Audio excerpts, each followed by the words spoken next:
Está começando agora o Visceralcast, aqui, Cafeína Visceral. Uma dádiva dos ninjas. Olá pessoas, eu sou o Francês, estamos começando aqui mais um Visceralcast e hoje com mais um Virando a Mesa. E na minha frente, ele, o vigia do multiverso, Ozodrak. E tô virando coach de MTG Arena também. E na minha esquerda está ele que tem mais terrenos no Arena do que qualquer outro latifundiário, Henrique da Blacker Lotus. Opa, salve, salve jogadores e jogadoras, tudo tranquilo com vocês? Sou aqui Henrique Amaral, hoster da Blacker Lotus, nas lives na Twitch, nos vídeos no YouTube, e é um prazer inenarrável estar aqui com todos vocês. Que isso, nós que agradecemos. Hoje nós vamos falar sobre o MTG Arena, mais uma vez, só que com a manutenção que teve aí, algumas atualizações que rolou, essa nova saída aí de blocos, que saiu War of the Spar, a Guerra da Centelha. Então nós vamos comentar um pouco aí, bora pro cast. I tried so hard and got so far, but in the end, it doesn't even matter. Então tá, a gente pode começar aí já o podcast falando aí, fazer um resumo aí da coleção em si, do que tinha saído aí. Então eu deixo aí o Ozodrak começar. Tá, um resumo rápido da coleção de Guerra nas Centelhas é que, Henrique, me corrija aí se eu falar da errada, tá? Saiu no Arena no dia 25 de abril. Se não me engano, acho que o Early Access teve aí pro pessoal produtor de conteúdo, o Henrique também teve. Se não me engano, foi dia 23. E essa coleção aí teve 36 Planeswalkers, mais o Tezzeret, se fosse com a promo da Baia Box. E o foco da história é a guerra ali do Nicobolas com os demais Planeswalkers, em que o Nicobolas fez uma armadilha lá para recuperar aquele poder divino que ele tinha antes da emenda. Esse é o resumo da coleção. Então o Nicobolas tocou o terror então aí no mundo do Magic aí, e a galera agora teve a Guerra da Centelha. Alguns Planeswalkers se foram, outros tá aí bem ferradinho, mas creio eu que na lore vai explicar tudo. Vocês já estão sabendo alguma coisa aí sobre a lore ou não? Eu já li a lore inteira, mas é coisa pra caramba, não dá pra comentar direito aqui. Então, eu também acompanho a lore, já vi o desfecho, já sei quem perde, quem ganha, quem morre, quem vive. A gente foi fechado agora, eu acho fantástico, praticamente mais ou menos 25 anos, né? A gente tá aí rodando esse multiverso minário e meio que tá se fechando, né, esse arco. Porque o vilão Nicobolas foi apresentado desde lá no começo do Magic. Se eu não me engano, foi lá pra época de Terras Natais que ele começou a aparecer, né? Que tudo começou a andar, né? Não que ele apareceu em Terras Natais, mas a engrenagem de toda a treta começou lá em Terras Natais, quando deu a treta das fissuras temporais. Aí a gente foi pra espiral temporal, quando o Nicobolas percebeu que as fendas iriam tirar os poderes divinos dele. Aí ele começou esse plano maquiavélico e chegamos onde estamos, com basicamente a maior aglomeração de Planeswalkers de todo o multiverso, que é Ravnica, tentando lutar contra ele, né? Afinal, ele quer usurpar e a centelha de todo mundo, né? Não é à toa que a carta nova dele tá Nicobolas Dragão Deus, né? Porque ele tá com essa ganância de recuperar o poder divino dele. Exatamente. E se ele conseguisse, né? Se ele conseguir, pra quem não leu a lore aí, ele voltaria a ser os deuses antigos, né? Pra quem é mais recente no Magic, não sabe, né? Eles tinham poderes divinos. O Karn, por exemplo, nessa época, pós-emenda, ele criou Mirrodin. Ele criou um mundo com ecossistema, vida, né? Era um dos poderes singelos que esses Planeswalkers tinham, né? Se eu não me engano, eles eram até imortais, né? Eles tinham, assim, pais, né? E hoje em dia eles são meros humanos, né? Alguns humanos mortais, digamos assim, que estão só lutando pra ser magos fortes. Eles eram... Além deles terem poderes de vida de criar mundos, eles eram shapeshifters. Então, eles moldavam a própria aparência. Eles não eram limitados a ter uma aparência física. Eles tinham a aparência que eles quisessem. Sim, podiam ser os avatares, né? Assim como Ravnica acabou se tornando, né? Isso. Queria muito que ele acendesse a centelha, pô. Queria muito que ele pegasse a centelha. Mas no fim acabou virando um avatar preso dentro de Ravnica.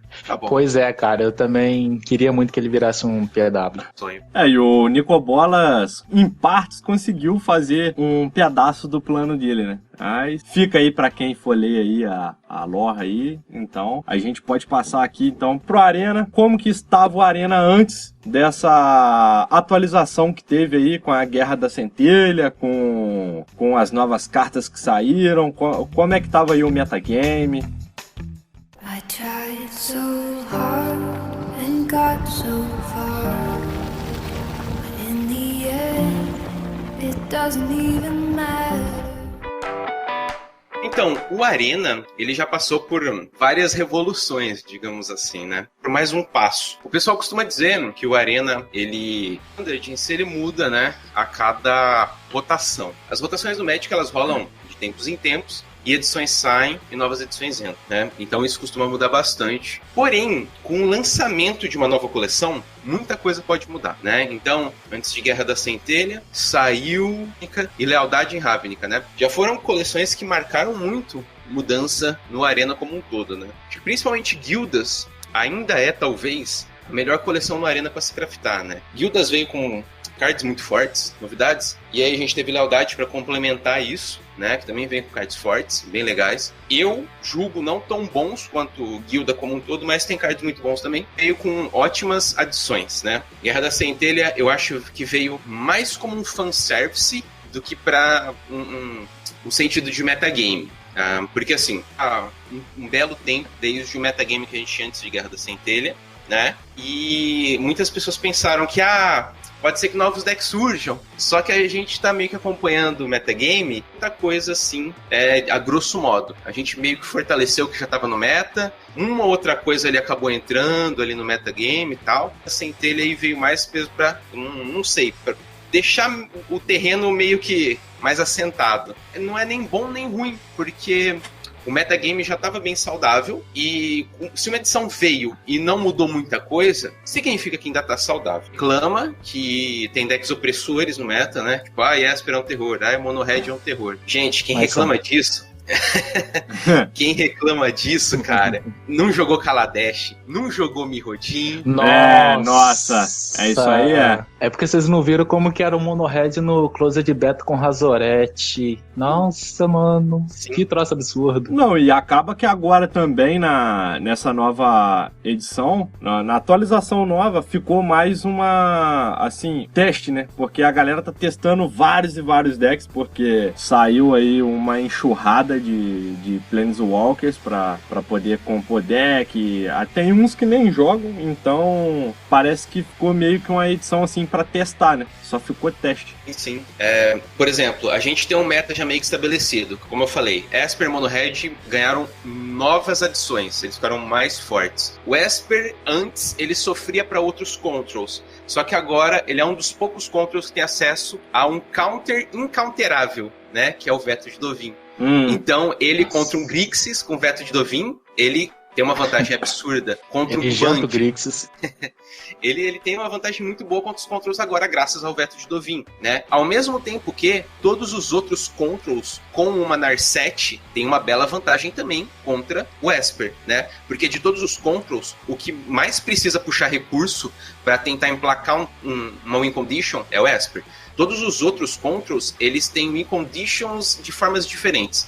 O Esper é aquele deck chato que enrola, faz um Teferi e ganha. O Grixis não. Ele faz, sei lá, uma criatura no mid-game, um Planeswalker ali no mid-game e consegue ganhar o jogo de várias formas. É um deck mais recursivo, assim. Tem mais de um plano de vitória. O Jeskai é a mesma chato coisa. De enfrentar também. Menos chato também, de certa forma. Menos chato. O Jeskai faz a mesma coisa, né? Você pode usar ali o Niv Mizzet, você pode também ter um Teferi, e você pode ter outras formas de win condition, né? Eu vi que hoje em dia estão testando Shalai até no Jeskai. Enfim, ele não vai sofrer tanto assim, precisar dar muito draw, nem o Grixis. O Grixis, por exemplo, ele tem, sei lá, 4 cards vintage, né? Que é aquele draw que tem vigiar, né? Eu esqueci o nome agora, mas é um drop 2 que você vigia 2 e depois dá um draw. Não, o drop 2 é Discovery, né? Discover, exatamente. Discover Dispersion, né? É isso aí, Split Card, exatamente. Então, o Grixis basicamente só tá usando isso, né? que é mais pra usar o Vigiar ali no deck pra desencadear algumas coisas, né? E lógico, é um dos melhores card advantage que a gente tem no meta, então faz sentido ter ele. Mas também não faz mais tanto sentido usar uma visão do Quimiomante no Grixis, por exemplo. Então poucas listas estão usando. O Jeskai também, a maioria das listas que eu vi tá até tirando as visões Quimiomante. Quem sofre mais em dar múltiplos draws acaba sendo o Esper mesmo, né? Então a Narset veio para ajudar nessa brincadeira aí. É óbvio, ele já era muito forte, né? E ele acabou recebendo 2 adições que são muito importantes. Primeiro, o Mono Red não era um deck relevante na melhor de 3. As melhores win conditions que tinha ali na melhor de 3. Ele era, mas mesmo assim, ele era aquele famoso problema, né? Se o oponente ganha uns 5, 6 de vida ali, você já se ferrou, né? Então o Mono Red ele é muito counterável, de certa forma. Então no pós-side o Mono Red sofria muito na melhor de 3. Agora a gente tem umas adições bem legais para sideboard, né? Um dos principais cards aí é o Tibalt, né? Que a galera sempre tirou onda dele aí. Ando aí, card fantástico, vai dar muita vantagem pro Burn na melhor de 3. E na melhor de 1 ele já era, assim, top 3, né? Ele já era o top 3 ali, pra não dizer o melhor deck da melhor de 1. A gente tem a adição da Chandra, né? Que vem aí pra deixar o deck um pouco mais versátil, mirror e decks agressivos. Porque é aquele negócio, se você pega uma mirror de Mono Red hoje, quem zicar menos ganha. Mas, além disso, quem fizer a Chandra primeiro costuma ganhar. Primeiro porque ela é um draw extra todo turno, e segundo que ninguém pode bater numa Chandra, porque senão já meio que tá quase morrendo. Ela já devolve a lapada no candango. Ela saiu e ela adicionou bastante no deck, né? Porque antes o deck ele tava muito, como tem que ser um Mono Red, né? Muito explosivo e ele acabava perdendo o gás. Dependendo aí se você não conseguisse comprar carta, viesse um dano, alguma coisa assim, você perdia o gás na mão ali, você já tinha descido pelo menos de 4 a 5 cartas da sua mão. Se o oponente ganhasse um pouquinho de vida ali, ele já... Quem tava de Mono Red já tava perdido, né? A Chandra veio aí, ela já é uma adição muito grande pro deck, né? Porque se alguém bater nela, tá enrolado, e ela ainda te dá ali aquele draw do turno ali que você pode ir cavando o que você quiser, né? Que você quiser não, que você espera vir alguma coisa pra você jogar, ali. Porque se você for igual o Henrique, você vai dar o menos 7 da Chandra e vai tirar 5 terrenos. Com a sorte que ele fez. Já aconteceu mais de uma vez, hein? Pô, isso aconteceu comigo também, cara. Eu não tava nem de Mono Red. Menos 7 da Chandra, 7 cartas e 5 terrenos. Porra, aí me quebra. Mas o melhor jeito de você ganhar do Mono Red é o cara acabar o gás e você não ter perdido o jogo e conseguir voltar. Mas se o cara tiver a Chandra, mesmo ele perdendo o gás na mão, tem a Chandra ali pra ir repondo. E é aquele negócio, se a Chandra tomar dano, ela devolve. Então, é tudo que o Mono Red quer, draw e dano a mais. Pela lista que a gente tinha feito mais ou menos aí dos decks que estavam rodando, a gente tinha o Soul Time Hydrange, né, o Golgari Blue, tinha o Mono Blue Tempo, o Mono Red, o White Winning, o Gates, o Esper Control, que tava aí mais em... O pessoal tava visando mais jogando com eles, né? Aí agora teve alguns desses decks aí que saiu, deu uma caída assim, foi melhorado, alguma coisa do tipo. Teve, realmente, essas listas que você falou, era o clássico do Arena, né? Até a saída de Guerra da Centelha, até ali em Lealdade, isso que tava rolando. E aí um ponto muito legal, que o pessoal aí da Game, a gente citou aqui, ó, Sultai, Mono Blue, Mono Red, White Winnie, Gates e Esper, são 6 decks. A gente tinha 6 decks meta. Tá parecendo Modern isso aqui, cara. Tá muito saudável, tá ligado? Há quantos anos eu não via isso, cara? Eu jogo Standard, comecei a jogar Standard e Mirrodin. Eu joguei um pouco investida, mas nessa época eu tava começando a jogar, então não montava deck direito, era mais brincadeira. Mas aí em Mirrodin eu já montei Affinity, já montei na época aquele deck que você roubava permanente. Sim. Tinha aquele artefato que rouba permanente e tal. Então os decks mais competitivos da época, montei Goblins, cheguei a montar o Mono Green, Toothnail na época também, né? Então assim, joguei bem o Standard nessa época. Depois eu fui jogando mais um pouco, passei por Ravnica, eu passei bem de leve, eu nem cheguei a jogar, mas a Zendikar eu voltei com força, passei por várias coleções, fui vindo até hoje, né? E cara, parece que de uns tempos pra cá o Wizards fez muita caca. Eu acho que assim, um dos blocos que eu achei mais legal de jogar, e quando voltou o retorno à Ravnica, que foi bem saudável, foi bem similar ao que a gente tá tendo hoje, Check Shock no meta, então decks muito coloridos, uma grande variedade. Aí tem decks monocoloridos fazendo força também, né? A gente tinha mono red, mono white, se eu não me engano, que era muito forte. Igual hoje a gente tem mono red, mono white, mono blue, né? Porque esses decks jogam com poucos terrenos coloridos, né? Então eles acabam tendo menos chance de zicar.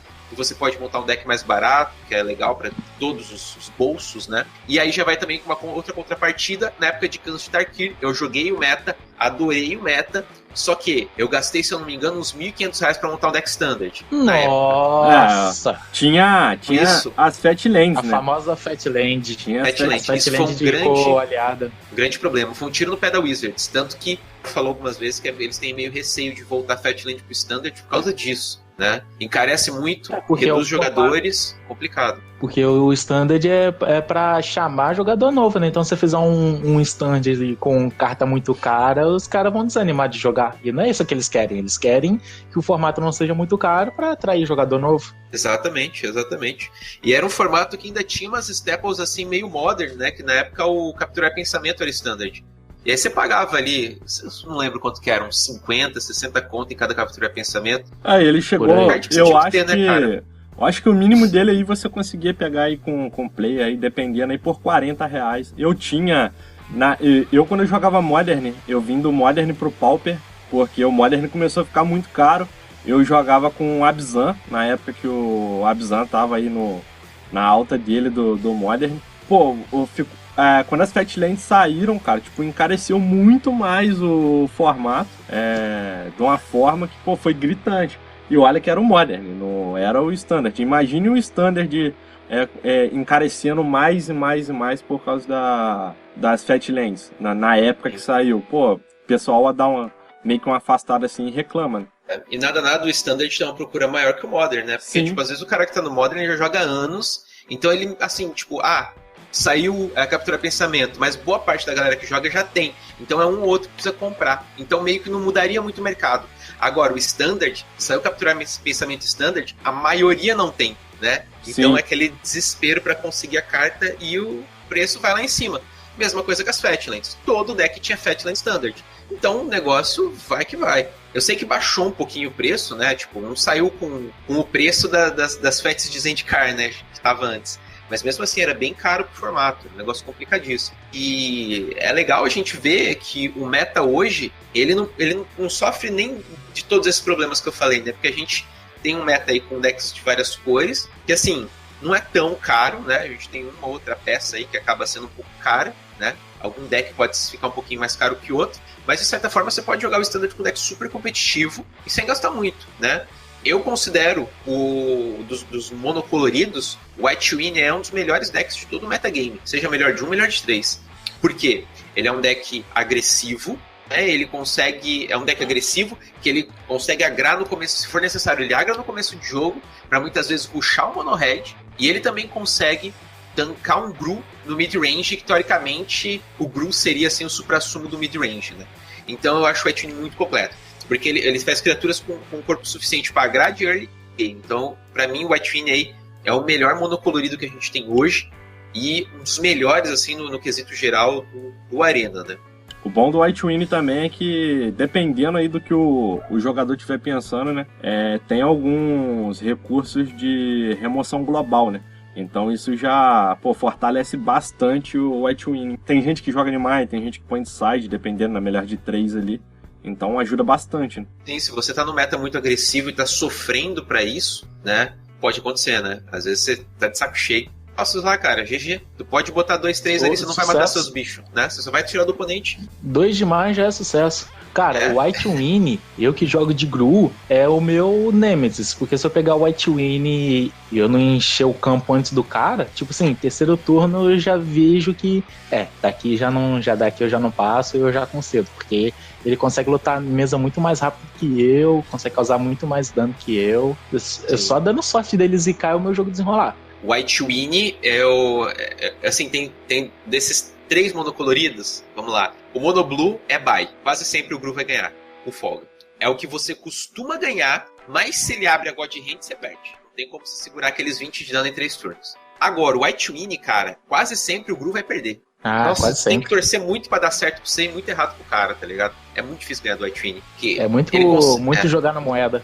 tanca no mid-game, que era o que você deveria fazer melhor que ele, mas você meio que não consegue. No early game ele te agrou, né? Porque você é mid-game, você não consegue muitas vezes segurar o early game dele. E aí você vai pra late, cara, sei lá, às vezes o Gideon dele faz você sofrer muito mais do que o seu Sarkhan faz ele sofrer, né? Então é meio complicado, é muito difícil bater o White Wind quando você tá de Gru, né? E uma das cartas que eu acho assim que, pô, é muito apelona no Mono White também é a história de Benalia, né? Que, pô, fica gerando token pra você poder bater mais ali no oponente. É muito chato. Sim.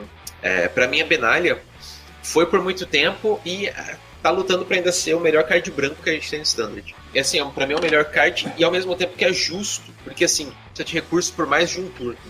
Então ele é legal de várias formas.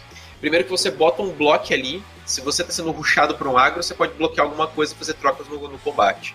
Se você está enfrentando um control, você sabe que você vai tomar o Mass Removal a qualquer momento, você tem aquela segurança de, se o oponente dá o Mass Removal na próxima, eu vou voltar e vou fazer um token, então meu board vai voltar a crescer. Então eu acho ele muito versátil, muito legal. Ao mesmo tempo que muitas pessoas podem falar, nossa, Benalia é roubado, Benalia é errado, que absurdo, né? Vai fazer 2 tokens, eles vão bater 8 depois. Calma, cara, porque assim, formas de alguém quebrar esse card. Lógico que vão ser trocas justas. Você pode quebrar o encantamento e deixar um token em campo. Você pode matar os 2 tokens e o encantamento não vai fazer nada. Então, assim, é bem fácil de você anular a condition que o card acaba dando ali, né? E vai fazer trocas justas, você vai trocar card por card, né? Então, assim, eu acho muito forte o card, ele dá muita vantagem, mas eu acho ele bem justo. É um dos melhores cards brancos que a gente tem hoje aí no Standard. Ela é forte, mas não é roubada, né? Exatamente. Diferente de um Teferi aí que a galera fica louca, né? De um tal de Planeswalker que eu não vou falar o nome, que começa com T e termina com Feri. E, pô, ele sim, caraca. E agora ainda me sai mais um. Aí os caras usam 2 no deck. Que isso, velho. Na moral, eu tava jogando hoje com um gameplay aqui. Chinchila me baixa o Teferi de 5 manas e o de 3 ele usa o menos dos 2 pra voltar 2 paradas minhas. Olha só que bosta. O bounce. 2 bounces, sim. É absurdo. Um ponto interessante também que vocês falaram aqui, né, do metagame antigo, é que, infelizmente, o meme deck que a gente tinha, ele acabou caindo em desuso, que é o Gates, pô. Do que o Gates sumiu do meta. Ele não era assim, o melhor deck que a gente tinha do meta, mas ele conseguia fazer vitórias consistentes, ele surpreendia às vezes, né? Boa que sumiu agora, né? É que assim, o Gates ele pegava uns agros aí, ele engolia, né? Era turno 2, turno 3 ali, ele já dava Mass Removal e ganhava vida pra caramba, partir pro braço. Sofria mais, né? Porque ele tomava o exílio ali no Gate Colossus, né? Ele tomava remoções pontuais ali no Carneiro, então era meio complicado de funcionar. Até mesmo o Mortificar que veio para quebrar com o Guild Summit, né? Que é aquele encantamento que dá um monte de draw. Então, assim, o Gates sofreu muito pros controls. Acabou que morreu mesmo, né? A galera desistiu do Gates, focou aí nos controls e nos agros. Isso que eu tinha dúvida, e como você jogou mais tempo do que eu no Platino e no Gold, eu ia perguntar se era só no rank lá do Diamante, Mítico, que ele tinha sumido, ou se nos outros também, porque depois de um tempo, uma vez ou outra na vida, que eu enfrento um Gates ali e dá pra desenrolar, mas eu tava na dúvida se tinha sumido de todo o metagame, cara. A gente tá mais ou menos há 2 semanas nessa temporada, né, que vai ser meio que a terceira ou quarta temporada do Oda Ranked. E eu comecei no ouro, né? Fiquei um bom tempo no ouro, foi bem difícil sair daquele ouro, né? O platino eu passei rapidinho, foi de certa forma rápido, né? Cara, nenhum Gates. Gold, o platina, Diamante, estão muito assim, next meta. Eu vi muita gente reclamando que ia no Gold jogar lá, os caras ficavam bravos que só enfrentava Esper e Mono Red. Cara. E a galera realmente, né? Tá nisso, focadaço. E aí, agora que eu cheguei no Mítico, eu começo a ver mais meme deck, cara. Por incrível que pareça. Tô enfrentando tribal de vampiros. Tá mó legal o Mítico, cara. Tá bem Mítico, maneiro. rapaz. Porque a galera, quando ela tá subindo, elas vão pegar mais ali um Mono Red, assim, pra poder subir, né? Que é o deck que é mais rápido de se jogar. E... o deck mais seguro, né? E eles não têm muito, assim, o que... inventar mais pra poder, eu vou fazer isso, vou fazer aquilo, não. O foco deles é subir. Então eles vão pegar um deck que vai ajudar eles a subir mais rápido ali, dar aquela upada básica. Aí eles pegam... e vão rushar. Aí vão dar aquela rushada. Eles vão olhar, pô, qual deck que é seguro eu pegar e jogar? Pô, tal deck, então é esse que eu vou pegar e jogar e vambora. É isso que eles estão fazendo. Também. Mas aí uma coisa que eu ia até comentar que eu ia comentar aqui, por exemplo, da parte do Esper, é verdade que igual você também estava no Gold muito tempo, é verdade que no Gold só tem Esper praticamente? Porque eu tava conversando hoje com o Jace, abraço Jace, eu tava conversando com ele, cara, ele tava reclamando que é Esper atrás de Esper, não só ele, mas já vi muita gente reclamando que o pessoal só enfrenta Esper, o cara não consegue desenrolar e fica chato. E ele fala, pô, não é possível, como que tem tanta gente jogando de Esper, os caras não sobem e fica ainda só jogando de Esper e não dá pra entender como que tem tanto Esper assim. Pior que é verdade, cara, pior que é verdade, eu enfrentei muito Esper, foi uma época meio complicada, foi por isso que demorei tanto pra subir também, né, porque o deck meio que sem fraqueza, né, e ele consegue se adaptar a muita coisa, porque ele é bom contra control, né, e ele também é bom contra os agros, né, os mid-ranges e tal. Só que assim, ele sofrendo mais para alguns decks específicos, né? O White-Win e o Mono-Red são dois decks que têm chance de funcionar melhor contra o Esper. Mas lógico que depende muito de onde você joga. Na melhor de 1, o Mono-Red vai ser bem melhor. Na melhor de 3, o White-Win já vai ser bem melhor, né? Porque aí, por exemplo, o White-Win ele ganha 2 versões de side nas melhores de 3. Tem a galera que prefere jogar com azul, tem a galera que prefere splashar o preto, né? Eu testei as duas e o splash com o preto é interessante, mas eu queria testar mais porque eu ainda não consigo ter um parecer assim bem concreto para dar um martelo final, sabe? Para dizer se eu gostei mesmo ou não. Porque o side preto, ele te dá opções a basicamente 8 descartes. Você vai colocar o Coagir, né? 4 cópias, e 4 cópias daquela pirata que rouba a carta da mão do oponente. Só que essa pirata não necessariamente ela vai ser muito incrível contra os decks control. Porque muitas vezes você faz ela, beleza, você olha a mão do oponente, isso é muito importante. Você basicamente faz ela olhar a mão do oponente, você sabe que ela vai morrer, na maioria das vezes. Já é um grande avanço. Mas é lógico que você queria ficar com aquela carta pra você, né? Um grande avanço que é olhar a mão do control. Você quer saber quais Mass Removal ele tem na mão, quais remoções ele tem na mão, quando ele vai te counterar, quando ele vai fazer um teferinho ali, evitar que você dê instant speed. Então é bem versátil. E o Coagir vem pra complementar essa brincadeira aí, né? Você vai fazer o Coagir antes dele dar a dissolução dele, então é muito legal. Turno 2 de solução dói. Dói. Ih, rapaz, e tirar essa dissolução com o Coagir é fantástico. Não, é lindo, é outra situação. Aí o oponente fica triste. O oponente fica tristinho. Ninguém manda você mau caráter e jogar de Esper. Exatamente. E aí você tem um splash pro azul, que aí você ganha acesso ao melhor counter contra control, que é o veto de Dovin. Anular todos os Teferis, vai poder anular todos os counters, tudo. Mass Removal, tranquilo, porque ele não vai poder anular seu veto. Então, acho que o melhor side possível é com o azul, né? E aí entra mais um pancadão de opções para você gibrar os decks control. Você pode usar Narset, você pode usar o Teferinho. Usando o Teferinho, você vai evitar Mass Removals e muitas coisas, né? Você trava os counters do cara também, né? Porque o cara não vai poder jogar no seu turno. Se eu for fazer alguma coisa, ele for anular, pô, não tem como. Você vai travar o counter dele, pode dar um bounce numa outra coisa que ele for te atrapalhar também. A gente tinha uma carta que jogava muito no White-Win antes de War of the Spark, que custa 3 manas, ela dá marcador mais um pra cada criatura se for sua fase principal, né? E vigilância. E ela é indestrutível pra todas as criaturas. Então usava-se formação inquebrável? Unbreakable Formation, formação inquebrável, exatamente. Usava-se muito isso antes, né? No White-Win. Eu lembro que quando fez o co-stream dele, que é o novo Pro Tour, né? E os White-Win estavam em massa lá. Os decks usavam essa informação para dibrar os Esper, né? Hoje em dia você vai ver os White-Win e a galera não tá mais usando isso. Porque muitas vezes ele usa o side com azul. Tem Teferinho, né, que dibra as paradas. Tem Narset, que evita que o cara dá draw. O veto de Dovin, que vai counterar os Mass Removal, que muitas vezes é melhor do que você dar um Unbreakable, né? Porque às vezes você vai dar a formação, você toma um counter nela, paciência. Mas não, se o cara vem ali dar uma Ira de Caia, você dá um veto de Dovin na Ira de Caia, o cara só chora, tá ligado? Ele morre na volta. Então eu acho que essas, como eu disse, eles favoreceram o que já tava no meta, mas meio que favoreceu todo mundo. Não foi o Esper que ganhou cartas absurdas e vai ganhar de todo mundo, não. Olha como o White-Win foi bem favorecido. Olha como o Mono-Red também ganhou umas opções legais. Então, eu acho que ficou bem diversificado, o meta continua diversificado, né? O Golgari também foi um deck que deu um arquétipo que deu uma sumidinha, assim, né? A contrapartida que a gente não perdeu os mid-ranges do meta. Hoje, por exemplo, no Metagame Standard, a melhor de 3, a gente tem o Esper mid-range que era um meme deck antes de Guerra da Centelha, né? O Esper Midrange era um deck meme, porque ele é basicamente um deck good stuff. Você pegava as melhores criaturas que tinham ali dentro do branco, azul e preto, multicoloridas, colocava junto com a heroína, né, pra fazer aquele monte de ficha, fazer uma brincadeira, tal, uma bagunça ali, e era um deck legal pra caramba, divertido, mas que peidava na farofa ali quando chegava na hora do competitivo. Saiu Guerra da Centelha, mudou tanta coisa no meta, né, de certa forma, o midrange ascendeu, e hoje ele é o segundo melhor deck do Metagame Standard Melhor de 3, né?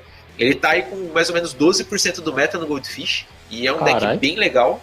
Ele só tá perdendo pro Mono Red. Não, ele é um deck legal de pilotar, ele é maneiro. É um deck maneiro, eu já vi a lista, eu curti, achei legal, bem interessante. Eu já fiz um testezinho pra ver como é que era e eu gostei de como que joga com ele. I tried so hard and got so far, but in the end, it doesn't even matter. Então, nessa parte aí, já que a gente vai começar a falar assim do novo metagame, a gente podia falar dos decks que veio também, né? Tá jogando agora, tá rodando bastante. O pessoal ainda tá testando, né? Porque tem 36 PWs aí rodando, tem trocentos decks Super Friends também rodando aí. Nossa, no meta. tem mesmo. Verdade. E, pô... Uma coisa que eu quero só lembrar aqui é que, não sei se o Henrique também lembra, mas no primeiro dia que o Arena foi liberado, o Guerra na Centelha foi liberado na Arena, todo mundo tava jogando de Grixis. Por quê? Queria botar o Nicobolas novo pra rodar. Todo mundo. Você enfrentava era Grixis atrás de Grixis, mano. Só tinha ele, né? Só tinha Grixis. Cara, eu pistolei nas primeiras lives, hein, cara. Era só Grixis, velho. Tava chato, cara. Os malucos só com aquilo. Eu falei, chega de Grixis, cara. Eu era um desses, cara. Eu já tinha testado muito no Early Access, né? Então tava mais tranquilo. Eu gastei 6 wildcard mítica pra comprar os 3 Nicobolas do antigo e 3 do novo. Então, você já imagina como que eu tava na vontade de fazer o Grixis Great Again, né? Imagino. Felizmente, eu abri acho que dois Nicobolas, né? O Deus, do Booster, né? E o Nico Dragão de M19, eu já tinha 3, eu pensei que ia craftar só um. O meu tribal de dragões pelo menos agradece. Eu dei sorte de tirar 2 Liliana, cara, eu nem precisei não. Que aí eu uso 2 Liliana, 3 Nicobolas de cada um. Só que eu não tinha nenhum. Aí que sangrou 6 wildcard. Mas pelo menos a Liliana veio, né? Então, sucesso. Bom demais. E agora aí tá os decks mais rodados, não sei se é isso, vocês me corrigem se eu estiver errado. É o Grix, o Orzhov Aristocrats, o BG Stadial, tem mais algum? Acho que o Bunt, Proliferate. Teve algumas alterações no Mono Red e no White Wing, né? Que a gente já falou no começo aí. Mono Red também, né? Ele deu uma acendida, pelo menos a melhor de 3, que ele tava meio fraco antes. Sim, aí tem o Esper Principalmente Control. por causa do Tibalt, né? O Planeswalker mais estiloso do multiverso. Exatamente. E a Chandra no main deck trouxe muita força, né? E o Tibalt no sideboard também veio pra dar uma... Tem gente que usa o Tibalt de mine, cara. Pelo menos 2 Tibalt. Já também pra colocar a ficha de criatura de diabo, que se morrer já é um dano a mais também, né? É um bloco, um ataque. Ajuda bem, pô. Tem gente que usa aquela Direfleet de main deck também, né? Quando ela entra, ela conjura a mágica do oponente. Ah, sim, Deadfleet Daredevil lá, né? A piratinha vermelha com iniciativa. Ela é sideboard, mas tem gente que usa de main deck também. Tem gente que usa de main. Aí tem a galera que divide em 2 listas, né? O Mono Red. Tem o Mono Red de Risk Factor e tem o Mono Red que joga ou com Chandra ou com o Frenesi, né? Que aí, às vezes, usa 2 Chandras, 2 Frenesi, ou usa 3 de um de outro, né? Essa dualidade. Porque o Risk Factor ele meio conflita, né? Com o Frenesi. Sim. E não dá pra caber, geralmente, na mesma lista. Não, e a Chandra, ela é vantagem. Eu vejo ela como uma vantagem enorme no Mono Red, cara. Não só no Mono Red, em qualquer outro deck que tiver vermelho, a Chandra dá um adianto do caramba. Eu botei a Chandra no Gru, isso mesmo. Uma vez que eu tava testando, eu tava jogando... Aí o oponente tava jogando de Gru, jogou Chandra, eu falei, pô, legal, vou botar a Chandra no meu pra testar. E, cara, ela deu um adianto do caramba, ela ajudou bastante. Exato. Então, além dessas listas, né, que... Claro, eu também já comentei antes, né, o Esper Midrange e tal. A gente tem uma lista que tá meio que surgindo das cinzas, literalmente, né, porque a carta faz isso, que é o Wizard Fênix, né? E, pô, eu ia falar dele, velho. O pessoal tá de usando volta, aquele cara. final da promessa, né, pra ajudar a castar a Fênix com uma carta só. Então, você chega no momento que, assim, você tá com 20 de vida, tá ligado? Só que você sabe que se o cara der o final da promessa, tu vai perder naquele turno. Porque o cara vai voltar tudo ali, trazer um monte de Fênix, fazer um Drake bolado, e tu vai se ferrar. E te passar o carro, exatamente. Te dá uns 20 de dano, velho, numa pancada só. É Fácil. muito forte esse deck. Bem legal, né? Tá jogando pra caramba. E o francês falou do Bunch também, né? Foi. O Bunch Midrange, que nem o Esper Midrange, era há uns meses atrás um meme deck. É o famoso good stuff, né? Caraca, o deck tem bicho muito forte, ele é muito legal, né? Você quer montar muito um deck desse, só que aí você vai jogar lá e ele não faz um resultado tão bacana. Mas agora ele tá jogando muito bem, né? Acho que mais quesito de metagame, talvez. Apesar que o Bunch hoje tá usando o Ketra, que não tinha antes, né? Tá usando o Teferinho, que countera os decks Control, que também não tinha antes, né? Tá usando a Vivi, nova, que dá flash pros seus bichos, que a gente também não tinha antes, né? Porque antes a gente tinha o Deputy of Detention, né? Que é aquela criatura que entra exilando bichos. Ah, sim, a esfera de detenção com perninhas. Exatamente. Pô, você poder fazer ele com flash é estúpido, cara. É bem apelão. Né? Bem Nossa. apelão. Igual um deck que eu vi alguns, que é o BG Citadel, que você usa a Citadela de bolas pra poder conjurar as cartas do deck pagando vida. Pô, é muito apelão isso, cara. Cara, quando eu vi isso no spoiler, eu falei, mano, olha essa carta. E, mano, eu já tava... Cara, eu achei aquela carta muito forte, Citadela. Eu não sei como que esse deck tá rodando agora. Vocês que jogam mais, assim, tem visto mais esse deck ou... Então, eu esse vi deck... no comecinho. Só. Esse deck é muito legal, mas ele tem uns problemas que se chama a fraqueza ao control, né? Você toma um Mass Removal, você se ferra. Se toma uma remoção pontual no Andarilho, você também se ferra. Aí se você faz a Cidadela, você se tapa e na mesma hora você toma um Mortificar na Cidadela. Então assim, se ele pega um Esper, um Grixis... Citadela é artefato, o Mortificar tira encantamento ou criatura. É o Grixis que zoa a Cidadela, é verdade. Você usa a Ira de Angraf lá. Porque também dá pra usar o Bedevil, criatura, né? ou Planeswalker. O Bedevil, o Bedevil. A Bedevil. Então assim, a maioria dos controls dá uma zerada nesse deck, né? Porque tem listas que usam Benção de Gaia pra embaralhar o Grave, né, no deck de Exatamente. Exatamente. E aquele card novo que tutora coisa do topo, né, te dá vida também, acho fantástico. Funciona bem no deck também. Qual que tutora que você tá falando? É uma verde nova de Guerra da Centelha. Ela é incomum, se eu não me engano. Ela costuma genérica e uma verde. Você olha, acho que as 3 do topo, pega, se eu não me engano, uma criatura no terreno. Sim, você ainda ganha 3 ou 4 de vida, se não me engano. É 3, né? Muito bom. Porque o deck precisa disso, né? Essa vida aí. Às vezes você pega um mono red e você ganha um fôlego extra, né? A gente também teve a edição do G-Sky Walkers, é um burn a menos do cara. Exatamente. O G-Sky também é uma lista que eu quero muito testar, que tá bem no meta. Eu tô testando, eu tô jogando. Pô, é muito legal.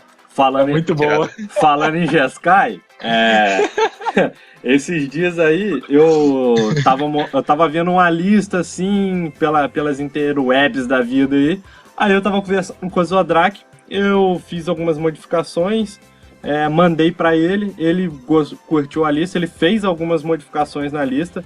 E, cara, é tipo um American Super Friends. Cara, é muito bizarro a lista. Eu gravei um vídeo e em breve vai também. Mas acho que quando sair esse podcast já vai ter o vídeo no ar. Sério, é muito bizarro. O oponente, jogando de mono-red contra o Ozodrak, levou ele... Eu fui a 1 de vida. A 1 de vida? E, tipo, eu fui 1 de vida e foi recuperando. Ele recuperou o fôlego com o deck e, tipo, o cara não fez mais nada. O deck é bizarro o deck. E o pior é que antes dele me passar essa lista, eu já tinha um deck de G-Sky Super Friends que era bem parecido com aquele que ele me passou. Aí eu montei a versão dele e depois eu dei uma modificada na minha pra botar algumas coisinhas que não tinha... que tinha diferença entre as duas. Aí eu botei uma coisinha ou outra pra pra melhorar. E, porra, o deck tá muito legal. E uma coisa engraçada do deck foi que ele tava faltando uma carta, não lembro se era o Sarkhan, qual que era. Ele tipo... Faltava um Sarkhan, botei uma Chandra. Botou uma Chandra. Cara, a Chandra veio e ela adiantou a play pra ele num nível que você não tem noção. Sério, o cara não sabia o que fazer. Simplesmente... Foi engraçado porque, se não me engano, eu baixei Chandra, com a Chandra eu puxei Narset, com a Narset puxei Teferi, aí só foi bola de neve.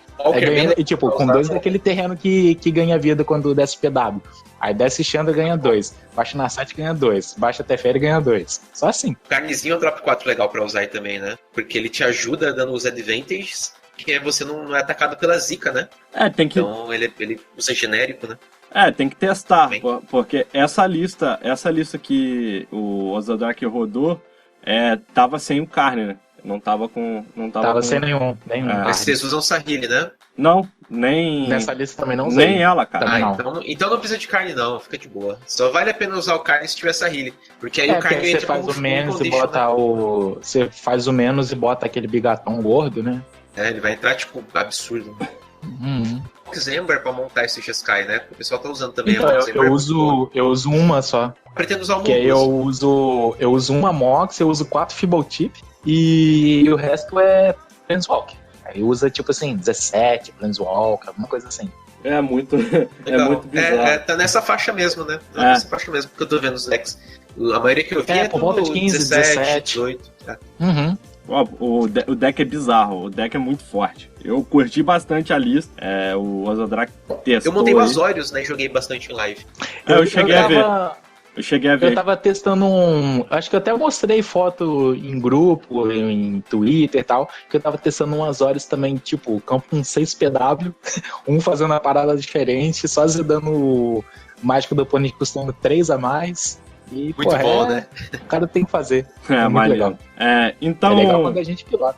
Então, vocês têm aí mais alguma ressalva, algum deck aí que vocês queiram falar sobre eles? Acho que não tem muita coisa que foge disso, né? A gente falou da maioria dos decks, né? Four Color aparecendo também, né? Bem, assim, mais tranquilo no meta, mas só isso, né?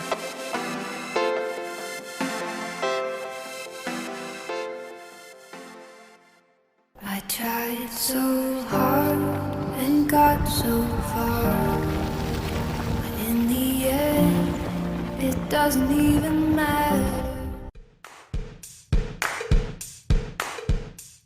Então, galera, a gente vai encaminhando aqui para o final do podcast e eu queria saber de você, Henrique, qual é a carta que mais te chamou a atenção agora, que você tá gostando aí nessa nova coleção que saiu da Guerra da Centelha, ou as cartas, né? E a sua cor favorita aí, entre elas aí. Vamos lá. Falar daquele desafio da Wizards, né? No final de semana da gravação desse podcast. Pode ser que já tenha participado quando for ao ar, mas vai ter um vídeo no YouTube da Black Airlocks. Deu jogando com o deck, que eu fui desafiado. Eles me deram o desafio de montar um deck com o Sarkhan, que foi o Planeswalker que eu mais curti dessa coleção, né? O Sarkhanzinho, o mestre dos dragões aí. Então, acho que eu posso dizer que ele foi um dos meus favoritos aí. Era de Planeswalkers, ou eu posso dizer que meu favorito seria o Carne. Mas, assim, de uns tempos pra cá, o Carne não me chamou tanta atenção. Acho que eu tô curtindo mais o Sarkhan. Então, posso dizer aí que talvez seja o meu card favorito. Cores aí, eu tô curtindo mais Gruul, recentemente, né? Há uns anos atrás, quando teve Retorno a Ravnica, eu curtia mais Selesnya e Simic. Mas hoje eu tô curtindo mais Gruul. Gruul é a minha guilda favorita, então minha combinação de cores favorita é o vermelho e verde, né? Então, o Sarkhan aí é um card que eu tô querendo buildar muito em cima dele. Tô jogando bastante de Gruul, mid-range, que usa o Sarkhan.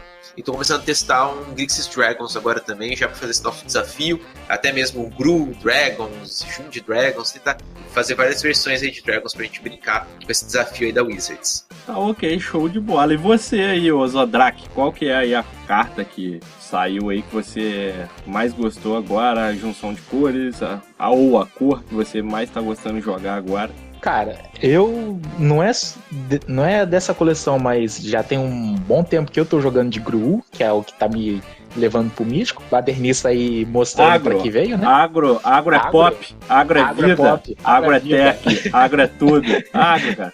Exatamente.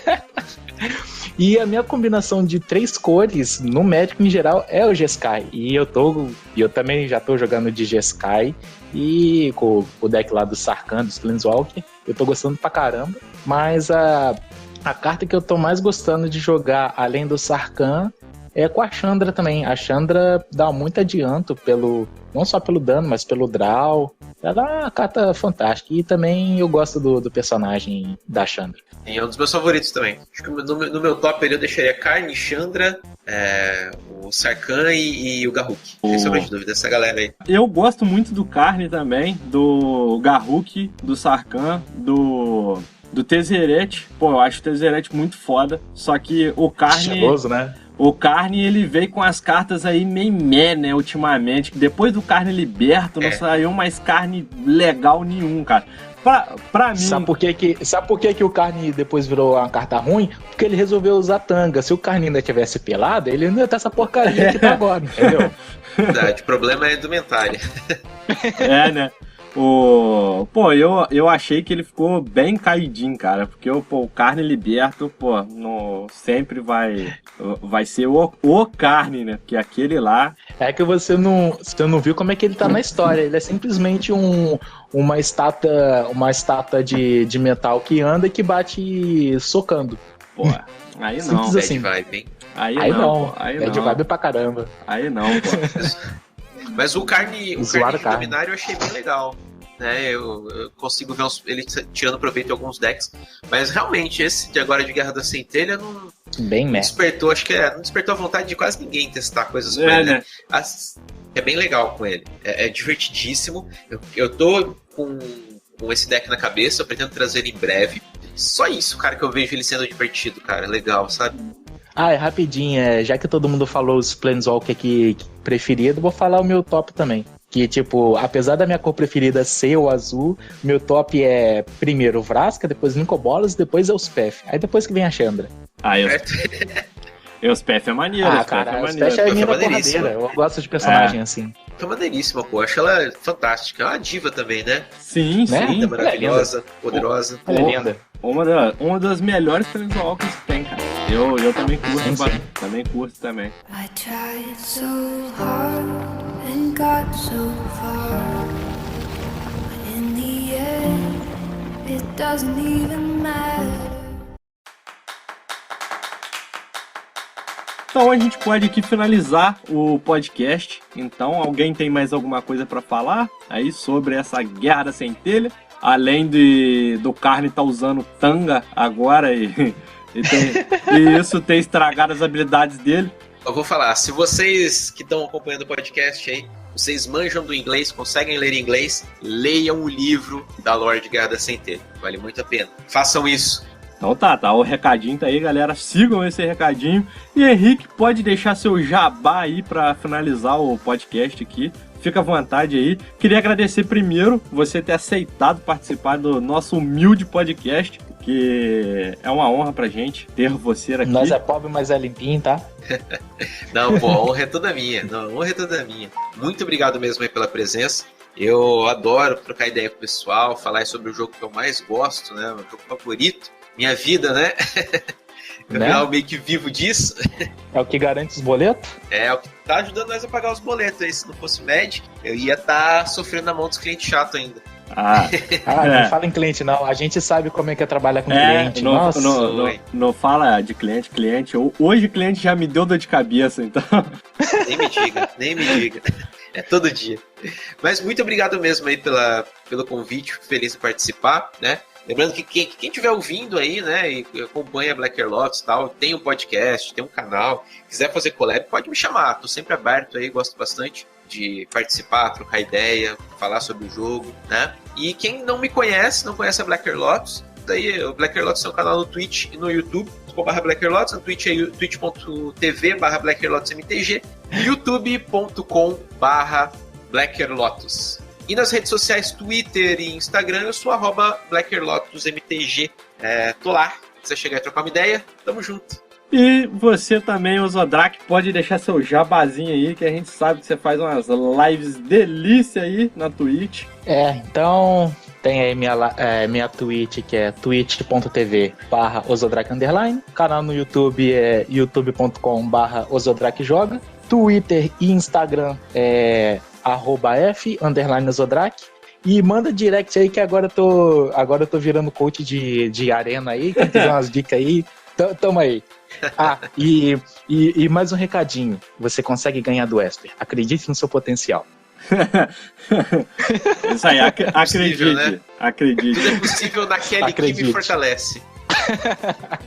E Kelly Key. Beijo. E aproveitando aqui um pouco essa oportunidade, que eu não sei se eu vou ter outra oportunidade dessa, pra falar pro Henrique que eu acompanho o canal dele desde quando ele tinha 200 inscritos no YouTube, cara. Isso faz tempo isso, hein? Bastante tempo, cara, bastante tempo. Eu ainda tava no Paraná, rapaz. Faz tempo mesmo. Bastante tempo. Que legal, que legal. E estamos aqui hoje, pô. Quem sabe a gente não tem mais oportunidades pela frente, não, de trocar mais ideia. Espero que sim. E, então a gente vai finalizando aqui. Eu queria dizer que para vocês acharem aí o Visceralcast, é só ir no Twitter ou Instagram, @Visceralcast ou Cafeína Visceral. É só procurar lá um dos dois que vocês acham aí. É muito fácil. Queria dizer também que nós estamos agora no Spotify e todos os agregadores de podcast. Pode procurar a gente lá por Visceralcast, que vocês vão achar a gente. Tem o nosso blog também, no WordPress lá, Visceralcast. Só jogar no Google que acha rapidinho. Queria agradecer mais uma vez pro Henrique essa participação aqui no Visceralcast. Muito obrigado. Queria agradecer também ao Ozodrak mais uma vez por comparecer aqui, vindo do multiverso dos Vigias. Então, toma eu, o podcast vai ficando por aqui. Obrigadão, valeu, falou. Boa noite, bom dia, boa tarde.